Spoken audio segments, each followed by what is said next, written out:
This isn't a place for a bottom-of-the-barrel person like you. Get lost. The moment these words, the finale of flurry of verbal abuse, were hurled at me by our new recruit, Rachel, something inside of me snapped. Still smiling, I gestured with my hand. Look over here. My name is Sherry. I'm 65 years old. I had initially worked for this company, took a break due to marriage and raising children, and have since returned to a part-time administrative role. I have a deep personal attachment to this company. After all, I've been working here since graduating middle school. Back in the day, it was a small-scale company with just a few dozen people. Reflecting back, when my father passed away suddenly, I gave up on going to high school and started working to support my mother and young siblings. I thought to myself, my life is so miserable. Now I realize I was wrong. Life is full of surprises. I believe that it's because of the hardships I've faced that I can enjoy my fulfilling daily life now. And that's how I had come to think. Oh, this document. As I was doing my usual work, my eyes fell on my document tray. The document on top was oddly colorful, decorated with mysterious illustrations. Apart from the necessary charts and graphs, there were various other problems, but in any case, it was formatted differently than the company's set standard. When I asked around about who had left it there, it turned out it was a new employee, Rachel, who had left it during my absence. Holding the problematic document, I headed towards Rachel's desk. Rachel? Hi there. Can I talk to you for a moment? When I called out to her, Rachel turned her eyes towards me without responding. Her haughty attitude was perplexing, but I handed her the document. This document, did you perhaps leave it on my desk by mistake? I think it should have been submitted to your boss. Also, the format seems to be off. You might want to correct it. As I was speaking, Rachel silently stood up and beckoned me to a corner. Although I was puzzled, I followed her, only for Rachel to glare at me. Of course I submitted it to my boss, but I was told to redo it, which is super annoying. So I delegated the task to you. Can't you see this? Rachel pointed to a post-it note stuck to the document. It said, "Redo it for me." I had noticed the post-it note long ago, but I didn't understand the memo. I'm highly educated and capable, so even if I don't say anything, work comes my way and I get busy. Do you get it? That's why I decided to share some work with a part-time grandma who seems to have time. I did my best to suppress a cringe that threatened to twist my face. If I remember correctly, new recruits at this time of the year are still under their training period. Even if they're promising, would they really be assigned that much work as newcomers? Besides, what does she mean by sharing? Apart from the document, this person, Rachel, seems to have many points to question. This is your work, Rachel. I can't do it for you. As I handed the document back to her with a smile, Rachel's face turned red. Why not? It's just a little correction. Correcting it is also part of your job and learning process. Even after I explained this, Rachel didn't seem convinced. Don't be so cheeky for a part-timer, do it. At first, Rachel spoke in a low voice, but her volume gradually increased, causing a stir around us. What are you doing? Eventually, the employee in charge of her training came over and reprimanded her, ending the matter there. Or so I thought. It turned out that I was the only one who thought so, as I seemed to have earned Rachel's resentment over the document issue. From then on, I was harassed by Rachel almost every day. It's unthinkable for someone as highly educated as me to be doing such menial work. She would push work onto me with bizarre confidence and pride, or make snide comments about my age and part-time status, like, "It's a blessing for a 65-year-old to be a part-timer in a big company like ours. It's hilarious how kind our company is to hire such an incapable old lady." Rachel has been so terrible. When I discreetly asked around, it seems that Rachel is a problematic new recruit who stands out among those who joined this year. There are rumors about her poor ability to catch up on work and her difficult personality. How did someone like Rachel get hired in the first place? Rachel always flaunted her high education as if it were a mantra. I guess they equated educational background with competency. Our company assigns new employees to their departments based on their work ethic during the training phase. Most of the new hires work on my floor, so I naturally end up dealing with Rachel a lot during this period. The assessment phase lasts a month, so I only have to endure this for another 2 weeks. Oh, but what if she gets assigned to the same department as me? The dreadful thought made me inadvertently clutch my head. Despite her supervisor and other colleagues cautioning her, Rachel kept instigating confrontations with me. If we ended up in the same department, I would definitely be living in hell. She probably sees me as an easy target since she perceives me as a timid old lady. Unaware of my troubles, Rachel approached me again today. "Hey, what was that about just now?" She called out to me as I stepped out of the employee cafeteria. "Huh? What?" As I stared blankly at her, she dragged me away to a less crowded spot. Rachel turned to face me and blurted out, "You were talking to Ethan, weren't you?" I had indeed been chatting with a young male employee named Ethan in the cafeteria just now. I sighed inwardly. When someone complains to the mention of a person of the opposite sex, it's usually for a predictable reason. What's the matter with that? "Don't you dare make eyes at Ethan, you old hag. The way you touch him is disgusting." Indeed, while chatting casually, I had lightly patted his back, telling him to pull himself together. I was surprised she had noticed such a minute detail, but I was even more taken aback by her saying, "Are you serious about me hitting on him?" I couldn't help but chuckle. After all, I'm already 65, which Rachel likes to point out herself. "What are you laughing at? Are you making fun of me? Ethan, you know, is the heir to this company, not someone a hag like you can casually talk to." I must have inadvertently revealed my inner disbelief. Ethan is indeed popular among the female employees because of his good looks and personality. Our company has banned the custom of giving candy on Valentine's now, but I remember him taking home quite a lot of them in the past. Rachel is likely one of the many who admire, or maybe even have a crush on him. But it's absurd for her to be jealous of someone like me. Hey, enough already. A few of the younger employees who had noticed Rachel's loud voice gathered around us trying to intervene. "Mind your own business," she retorted, refusing to listen. To prevent them from incurring her wrath as I had, I smiled at the people around us and reassured them. "I'm okay." Rachel spat out a final insult. "A poor middle school graduate like you should just work quietly until you die. You're an eyesore." And then she quickly walked away. She really is the troublemaker everyone says she is. Sherry, are you okay? The employees who had tried to stop Rachel expressed their concern for me. Yes, thank you. After that incident, it seemed someone reported Rachel to her boss, and she was reprimanded. Since then, while she'd occasionally glare at me with great intensity, her confrontations with me considerably decreased, and I breathed a sigh of relief. Days passed, and Rachel was assigned to the HR department. Why did she get assigned to HR? I wondered as peace returned to my work.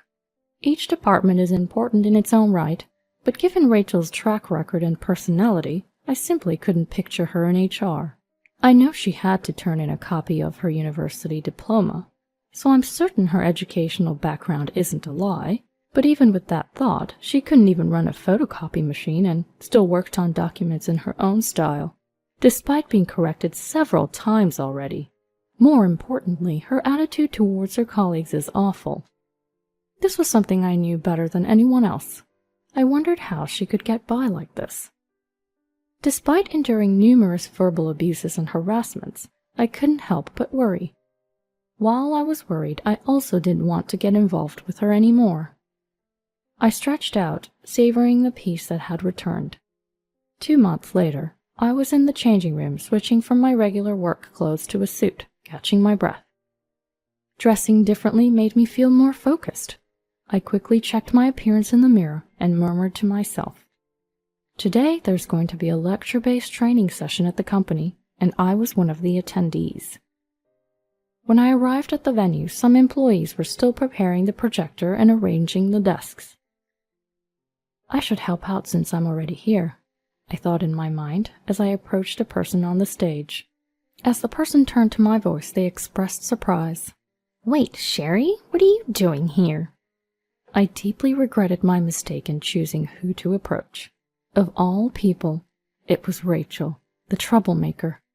She put her hands on her hips, looked down at me from the stage, and snorted. There's a training session here today. What does an old part-timer like you need? As always, she was unpleasant. I kept my smile and responded, Yes, I'm here to attend the session too. Rachel snorted. Hold on, today's the final day of training for us new hires. Why would a part-timer like you attend? Oh, I see. You're an old lady who needs to refresh her memory from time to time, so things don't slip your mind.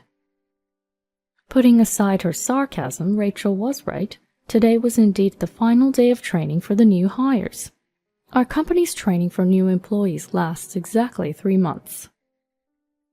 The first month is an assessment period, and the remaining 2 are for their boss to observe their work performance. Today was the final day, a sort of summary day where several employees serving as lecturers would provide lectures on topics such as the company's management philosophy. You're not here as a lecturer, are you? Or has dementia made you confused? This place isn't for bottom-rung workers. Go home already.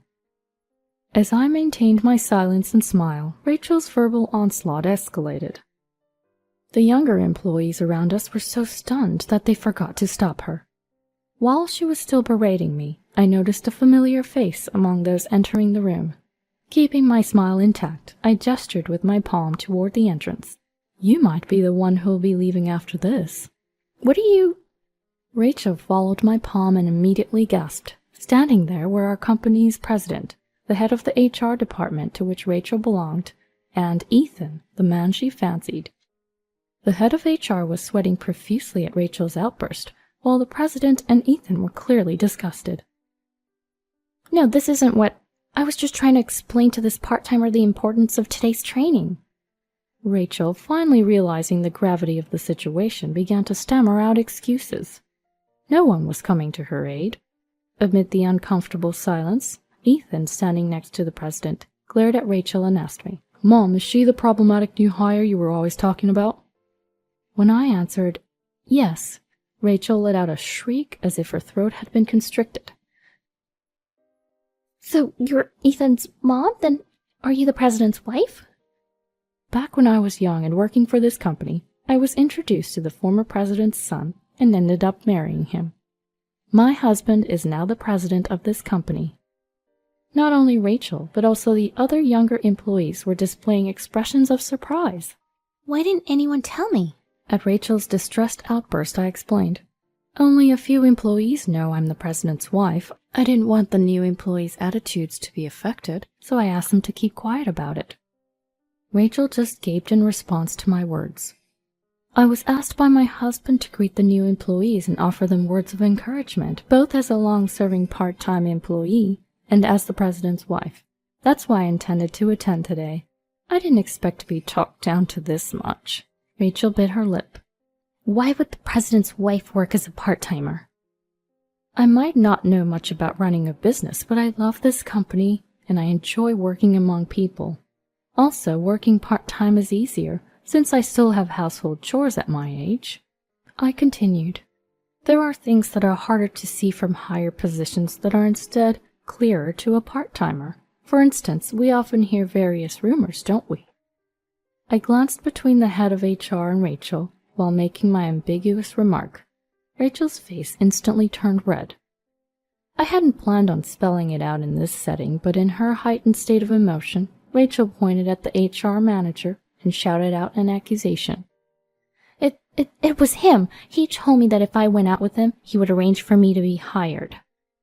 I was taken aback, not expecting her to self-destruct in this way. Everyone, including my husband and son, was astir. Working part-time, I heard all sorts of rumors, including the rumor about our head of HR and Rachel being in a relationship even before she started working here. It was supposedly why she was hired and assigned to HR in the first place. The source was one of Rachel's fellow new hires, who also told me about it. Apparently, a drunken Rachel had boastfully revealed it all at a social gathering.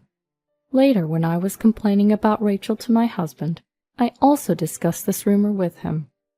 I intended to verify it at some point, but I didn't expect this sudden turn of events. All eyes were on the head of HR. His sweat-drenched face was so pale and trembled, so much that he looked as if he were crying. Criticism began to fly around the room. The head of HR was a married man, so it was only natural. Given these circumstances, we have no choice but to halt the training for now, my husband declared, and the training was put on pause. Dragging along Rachel, who was wailing, and the HR manager in a daze, we relocated to the president's office. We had initially heard rumors about you two from my wife, Rachel, right? Your disrespectful behavior towards my wife was unacceptable, and we have received numerous complaints from other employees as well. Honestly, we were trying to figure out how to deal with this. By the way, sir, is it true what Rachel just said? Yes. With my husband's question, the HR manager, knowing he could not escape, weakly nodded. Rachel had difficulty in landing a job despite her education because her character was seen through. Seems as though this whole thing started after the HR manager approached her following her interview. Rachel, on the other hand, was defiant and was shouting at me. This coward, he manipulated me into it. She seemed to be referring to when she exposed her relationship with the HR manager, and from her demeanor, she didn't seem remorseful at all. Your way of joining the company is far more cowardly. Ethan defended me with those words, and Rachel sat down, breaking into tears. I approached Rachel and said, Rachel, you were allowed to join the company in exchange for engaging in an inappropriate relationship with a married HR manager. That alone is considerably wrong as a person. Be ashamed of yourself. Correct your actions.